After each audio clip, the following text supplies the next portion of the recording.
Thank you for joining You've Got Questions, We've Got Answers.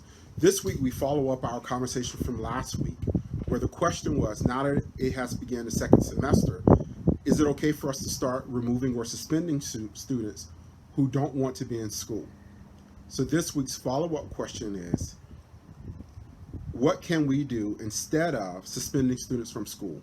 That question is based off of my statements last week where I expressed that I do not support, under traditional measures, the removal of students from school with suspensions.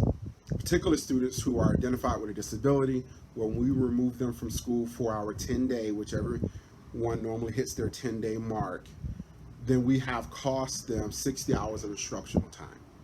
So what I want to offer to you is that there is no current research that tells us that suspending students from schools make our schools safer or better. There's no current research that tells us when we suspend students from school that the other students on campus see that example and they straighten up. There's no research that tells us that when we suspend students from school that the other students who are in a seat perform better academically. What research tells us is that all of those assumptions are wrong and the actual opposite happens. When we suspend students from school at high rates, everybody on campus suffers. In addition to the individual student, we have a break in the instructional cycle. We also have students who then are more likely to be involved in the juvenile justice system. So that's what current research tells us.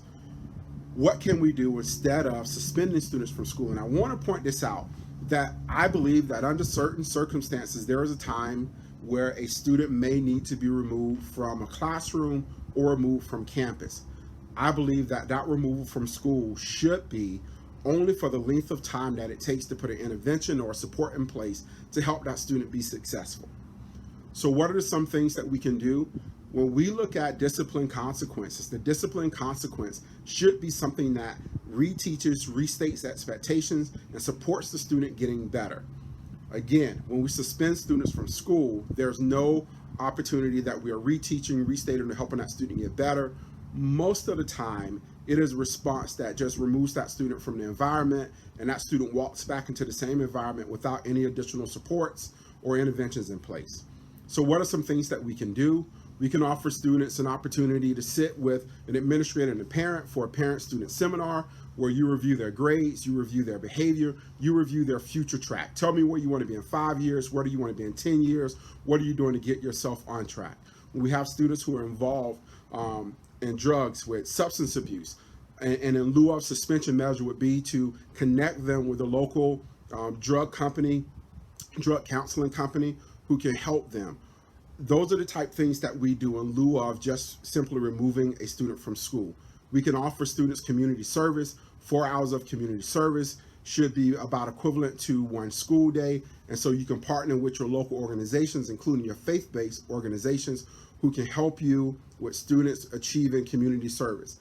If it is problematic for them to do community service outside of school, you can set it up so that students will be dedicating their lunchtime or immediately before school or immediately after school, set designated times for them to be able to provide community service within the campus where you serve. The things that you can do in lieu of suspending a student from school are almost limitless.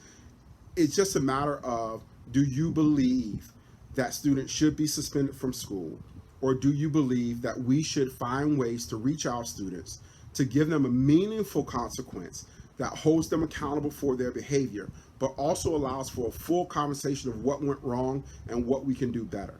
And so I'll ask you, if this video sparks your interest, please like and subscribe to our YouTube channel. Look at the comment section, look at the description section. There will be some resources there that deal specifically with in lieu of options to suspension. I hope that you have a fabulous week, and we will talk to you soon.